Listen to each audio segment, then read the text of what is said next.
En los últimos días les mostramos el escándalo en torno a los más de 600.000 millones de pesos destinados a subvenciones escolares detectados en una investigación de Contraloría a la base de datos de la Superintendencia de Educación. Montos millonarios que solo en un ítem superan los 500.000 millones de pesos según el ente fiscalizador, algo así como 13 veces la recaudación en la pasada Teletón.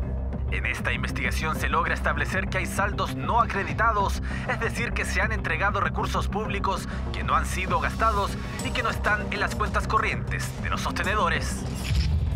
Según datos de la Superintendencia de Educación que fueron recabados por la Contraloría, existen más de 99.000 millones de pesos que nunca han sido rendidos. 99.000 millones de pesos que no se sabe dónde están o en qué se ocuparon. Este monto prácticamente triplica a los no rendidos a nivel nacional en el periodo 2019. Más de 600.000 millones de pesos que no se sabe qué pasó con ellos. ¿Qué ocurrió con estos montos millonarios? ¿Se ocuparon para lo que efectivamente estaban destinados? Respuestas que buscamos aclarar con la entidad encargada de fiscalizar estos dineros. Cada año el Estado destina recursos para financiar la educación pública, un esquema que funciona así. El Ministerio de Educación, a través de la Subsecretaría, distribuye el 90% de los dineros de las subvenciones escolares a los sostenedores, quienes posteriormente deben rendir cuenta a la Superintendencia de Educación. La superintendencia, cuando se crea, ¿cierto?, viene también con una serie de mecanismos de información que antes no existían o eran más imperfectos, digamos, ¿ya? Entonces la superintendencia hoy día empieza a generar mayor estadística, mayor evidencia, empezamos a conocer ahí más bien la realidad, por ejemplo, del uso de los recursos. Entidad creada el 2012 justamente para fiscalizar cómo se utilizan estos recursos. El problema es que, según el informe de Contraloría, hoy hay más de 504.000 millones de pesos que no se ha logrado acreditar en qué se gastaron y otros 99.000 millones que simplemente no se rindieron. A mí me parece que en este caso los principales responsables sí serían la Superintendencia de Educación, porque es la encargada de velar precisamente no solamente por los aspectos normativos, sino que también por el buen uso de los recursos y la rendición de cuentas en la subvención escolar. El informe de Contraloría indica que en las cuentas de la Superintendencia de Educación existe falta de precisión respecto al saldo o monto final tras las rendiciones de los sostenedores. Entre 2016 y 2021 aparecen más de 600.000 millones de pesos en el aire. Lo primero que hay que decir es que la Superintendencia tiene esa información de cuáles son esos saldos. Tiene la información de en qué se gastaron y en qué no se gastaron y cuáles son los saldos pendientes. ¿Tienen certeza de si esos dineros se ocuparon efectivamente para lo que estaban destinados, que son subvenciones escolares? Probablemente hay recursos que sí se utilizaron en educación, pero que no se acreditaron adecuadamente. Pero también existe la posibilidad de que estos recursos no hayan llegado a la educación. Contraloría concluye que no hay claridad en el uso de estos dineros. El informe es revelador.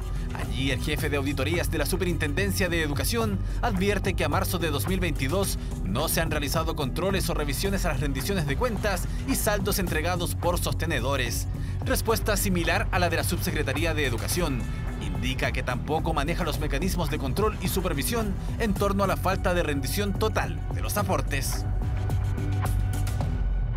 Siendo un tema tan sentido que ha generado movilizaciones y reformas en nuestro país, con más razón uno esperaría que hubiera una mucho mejor gestión y control del efectivo uso de estos recursos, porque, insisto, puede ser desorden, pero este desorden también lo que hace es que permite que podría haber también casos de corrupción involucrados. Según Contraloría, hay miles de millones de pesos con paradero desconocido y sostenedores que hasta en 5 periodos no rinden los dineros asignados de subvenciones escolares. 123 colegios incluso cerraron sus recintos sin dar cuenta de en qué gastaron estos aportes. Hay un tema que es complejo, que es legal, que ocurría antes, donde el sostenedor, cuando cierra y pierde la calidad jurídica de sostenedor, entonces había un problema con que no se podía realizar el proceso de rendición porque perdía la calidad jurídica. Eso se está solucionando, se ha solucionado y entonces se le está permitiendo realizar procesos de rectificación para que pueda realizar sus rendiciones y se puedan cerrar bien. Las rectificaciones son una oportunidad para que el sostenedor corrija sus cuentas, pero según Contraloría no hay evidencia que la Subsecretaría de Educación realice una fiscalización efectiva sobre este proceso.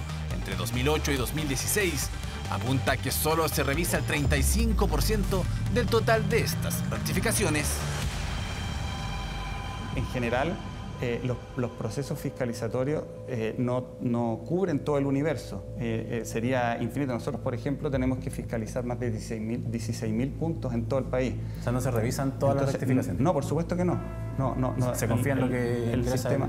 Hay un principio de buena fe que opera en los sistemas en general de uso de recursos, que lo usa la Contraloría también. Se recibe todo lo que declara el sostenedor y se fiscaliza una parte. ¿Por qué no se fiscaliza todo? ¿Por tiempo? ¿Por recursos? El plan anual de fiscalización que tenemos tiene un universo de materias que tenemos que fiscalizar. Entre esas está el uso de los recursos y fiscalizamos en una buena medida los procesos de rendición de cuentas, pero obviamente no podemos fiscalizar todo. Dineros destinados, por ejemplo, a la subvención escolar preferencial que desde el 2008 analiza el Centro de Políticas Públicas de la Universidad Católica. Cuando tomamos conocimiento de que en la SEP existían 435.000 millones que estaban acumulados en las cuentas corrientes de los sostenedores, y de eso el 44 o 45% estaba sin acreditar, lo que nos sorprendió es que esos dineros se seguían abultando año a año.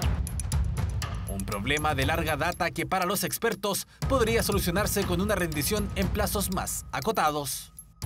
Mensuales o trimestrales al menos, ¿cierto? De tal manera de llevar un control en el tiempo que permita darse cuenta de los errores y prevenir, ¿cierto? Y subsanar las cuentas al ejercicio de rendición siguiente. Respecto de las multas, el informe indica que en 2019 158 sostenedores que no lograron justificar montos por más de 213.000 millones de pesos no recibieron sanción alguna. Hay que esperar los procesos sancionatorios, tal como la superintendencia exige a los establecimientos que haya un debido proceso. Estos debidos procesos también tienen que ocurrir en estos procesos sancionatorios.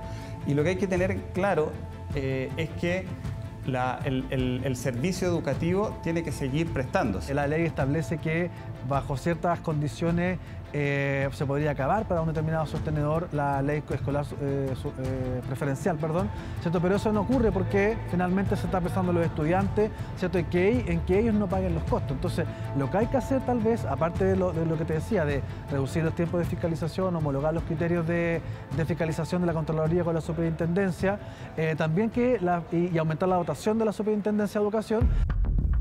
El informe señala que hoy son 220 los fiscalizadores de la superintendencia y que hay sostenedores a los que no se les formularon cargos y otros que fueron sobreseídos. Indica además que la superintendencia tiene información inexacta para controlar los descuentos y multas aplicadas a los ingresos por subvenciones escolares. Cuando nosotros tenemos desorden, cuando tenemos falta de control o cuando derechamente tenemos corrupción, el impacto es en el ejercicio de los derechos más básicos de las personas, que es el derecho a la educación.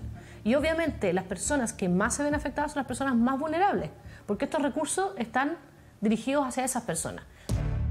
¿Qué se está haciendo entonces para mejorar el sistema? Se ha estado llevando a cabo, por ejemplo, una reestructuración en el plano de lo que es subvenciones. Estamos creando por primera vez una unidad dentro del Departamento de Subvenciones que apunta justamente al control y la fiscalización de estas temáticas. Realizamos más de 500 en los últimos 3 años capacitaciones a sostenedores, tenemos mesas de ayuda, estamos generando información para clarificar cómo usar mejor los recursos, cómo rendir mejor. Estamos trabajando en eso. Entonces hay todo un sistema también de apoyo al sostenedor para que se incorpore de mejor forma la gestión y el buen uso de los recursos. En los colegios que habían tenido trayectorias de mejoramiento en sus resultados eran colegios que habían realizado planes de mejoramiento educativos participativos, donde toda la comunidad educativa sabe en qué se están utilizando los recursos y hay una planificación en el uso de esos recursos.